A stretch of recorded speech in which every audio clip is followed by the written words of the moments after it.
ओम शांति। देखिए, सबसे पहले तो हमें ये रहस्य जानना चाहिए कि स्वयं सृष्टि निहंता, स्वर्ग के क्रिएटर, उस निराकार परमपिता परमात्मा इस समय इस युग का बदलने का महान कार्य कर रहे हैं। और उन्होंने एक बहुत बड़ी अच्छी बात कही है कि एक दिन आएगा जब भारत की पॉलिटिकल पावर और तुम्हारी स्पिरिचुअल पावर दोनों मिल जाएंगी, साथ चलेंगी। तब भारत की नीतियों को सारा संसार शुरू करेगा, क्योंकि पॉलिटिकल्स तो है ही।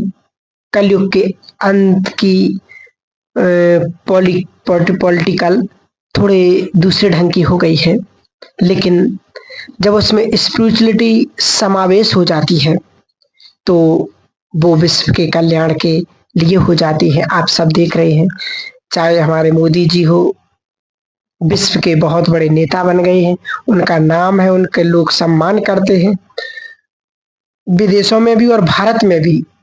तो हम तो कहेंगे कि ये भगवान का जो कार्य चल रहा है इस कलयुग को सतयुग बदलने में, जो ज्ञान उन्होंने ब्रह्मा के तन प्रवेश करके उनके मुख के द्वारा जो दिया था वो सब साकार होता हुआ नजर आ रहा है। तो अब इस सृष्टि की बागडोर मनुष्यों के हाथ में नहीं, उस परम पिता परमात्मा स्वयं ने उसे संभालने की डोर अपने हाथ में ले ली है। और भगवान इसको स्वयं अपने कंट्रोल में ले लिया है, क्योंकि उन्हें इस धरा को, इस भारत को पुनः स्वर्ग बनाना है, देव युग बनाना है, विश्व गुरु बनाना है, लाइट हाउस बनाना है।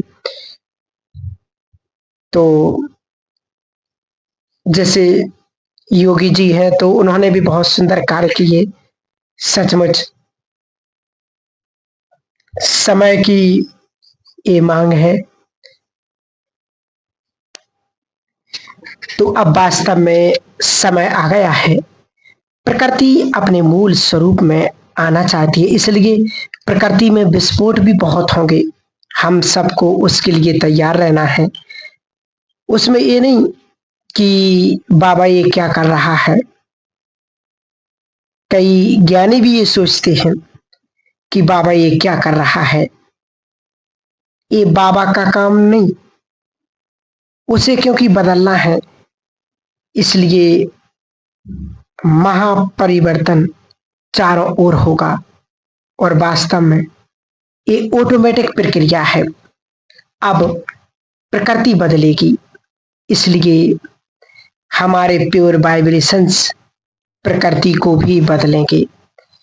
प्रकृति हमारे पवित्र वाइब्रेशंस को तुरंत ग्रहण करेगी। ये सभी को याद रखना है। उसमें भी पानी सबसे ज्यादा सेंसिटिव है। भोजन और पानी मनुष्य के वाइब्रेशंस को तुरंत ग्रहण कर लेता है। वो फिर हम जब पिएंगे खाएंगे तो वो हमारे अंदर जाएगा और बहुत बड़ा काम करेगा। बीज रूप स्थिति जिसकी बहुत बहुत आवश्यकता होगी अंतिम समय में, क्योंकि विकर्म विनाश करना है। बीज रूप का अर्थ है एक संकल्प में स्थित हो जाना, एक संकल्प में होकर के बाबा के पास बैठ जाना। हम सभी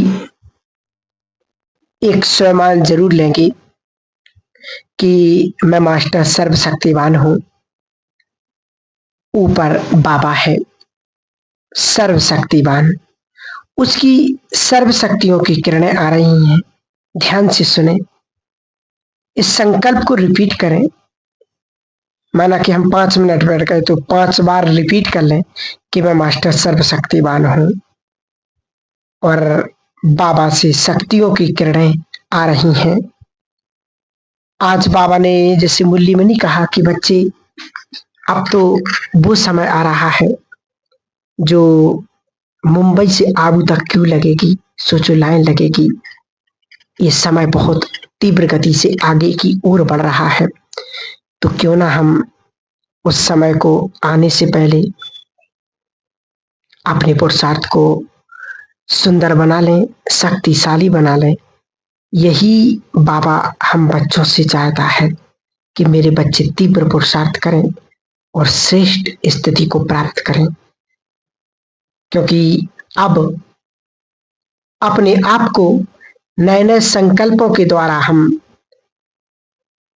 रिपीट कर सकते हैं और स्वयं को भरपूर कर सकते हैं और अनुभव करें कि शांति का सागर स्वयं भगवान, वो परम सत्ता मेरा साथ दे रहा है, मेरे साथ है इस समय, तो उसका हम लाभ उठाएंगे। आज बाबा ने मुरली में स्पष्ट कहा कि बच्चे अब पुरुषार्थ करो, अब बाबा को निरंतर याद करो, कभी उसको बुलाओ, कभी उसके पास जाओ। तो इस प्रकार से हम अब तीव्र पुरुषार्थ करें, क्योंकि समय बहुत सुंदर भी आ रहा है और बहुत आज संसार में हम सब देख रहे हैं कि कितने कैसे कैसे लोग भविष्यवाणियां कर रहे हैं। अब तो वो सारी बातें लोग बिल्कुल खुल के कहने लगे हैं कि ऐसा ऐसा समय आएगा, खाने को नहीं मिलेगा, ये बात, मतलब अनेक प्रकार की बातें। परंतु बाबा तो हम बच्चों को कहता है कि बच्चे, यदि भगवान के कार्य में तुमने मदद की है, भगवान की सेवा दिल से की है, तो बाबा का वादा है कि मैं अपने बच्चों के लिए कभी भूखा नहीं मरने दूंगा। ये परमात्मा का विशेष विशेष एक विश्वास भरा पत्र है कि मैं अपने बच्चों के लिए जरूर कहीं ना कहीं से कुछ ना कुछ जरूर दूंगा। क्योंकि कहावत है ना कि भगवान के बन गए तो चाहे वो धरती फाड़ के दे, आकाश चीर के दे, लेकिन बाबा हम बच्चों को कभी भी अंतिम समय तक भूखा नहीं मरने देगा। ये बाबा का विशेष हम बच्चों के लिए आश्वासन है कि मेरे बच्चे कभी भूखे नहीं मरेंगे। तो हमें भी वही पुरुषार्थ करना है। और बाबा हमेशा साकार मूल्यों में उस टाइम पर बाबा बच्चों को कहते, क्योंकि उस टाइम पर बहुत लोग कष्ट देते थे, परेशान करते थे, तो बाबा हमेशा बच्चों से कहते थे कि बच्चे, चाहे एक और अक्षौणी सेना हो, महाभारत का शब्द है, लाखों सेनाएं हो, दूसरी ओर तुम सिर्फ अकेले हो, तो भी विजय तुम्हारी ही होगी, क्योंकि भगवान तुम्हारे साथ है। इस नशे को बढ़ाते चले सभी, तो आने वाला जो विकराल काल होगा उसमें बेफिक्र होकर के बादशाह बन करके रहेंगे। तो हमेशा एक बात दादी जानकी जी कहती थी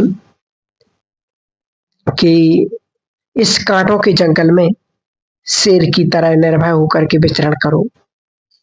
बहुत सुंदर बात है। जिनको भगवान साथ दे रहा हो, जिन्हें ये ज्ञान हो गया हो कि मैं आत्मा तो कभी मरती नहीं हूं, उन्हें डर किसका? उन्हें देखकर तो दूसरों का भी डर समाप्त हो जाएगा।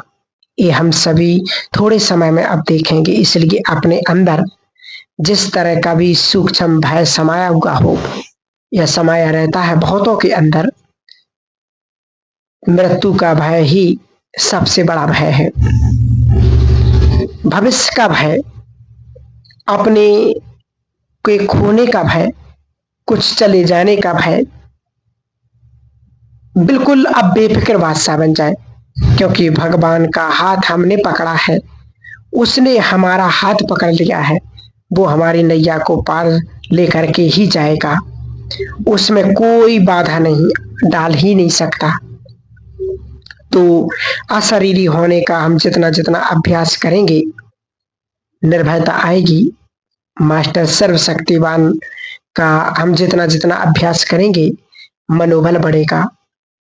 और भय अंदर छुपा हुआ है, जिसको दूसरे शब्दों में कहा जाता है अनेक जन्मों का सबकॉन्शियस माइंड में भरा हुआ भय, जिसको चित्त कहते हैं। चित्त में भरा हुआ भय निकलता जाएगा और हम अपने आप को तीव्र पुरुषार्थ की ओर लेते जाएंगे तो जितना हम इन अभ्यास स्वमानों का अभ्यास करेंगे कि जैसे मैं विघ्न विनाशक आत्मा हूं, सर्वशक्तिवान परमात्मा मेरे साथ है, मैं निर्भय आत्मा हूं, भगवान मेरा साथी है, मैं विजयी रतन आत्मा हूं, बाबा की किरणें मेरे साथ हैं। तो इस प्रकार के जब हम स्वमानों का अभ्यास करते जाएंगे ऑटोमेटिक सारी समस्याएं भय धीरे धीरे समाप्त होता जाएगा, क्योंकि सर्व समस्याओं का हल भी एक है कि अब हम विघ्न विनाशक 21 दिन की भट्टी करें, जिससे हमारे भय भी समाप्त होंगे, विघ्न भी समाप्त होंगे और हम स्वयं को भरपूर भी कर सकेंगे। ठीक है। ओम शांति।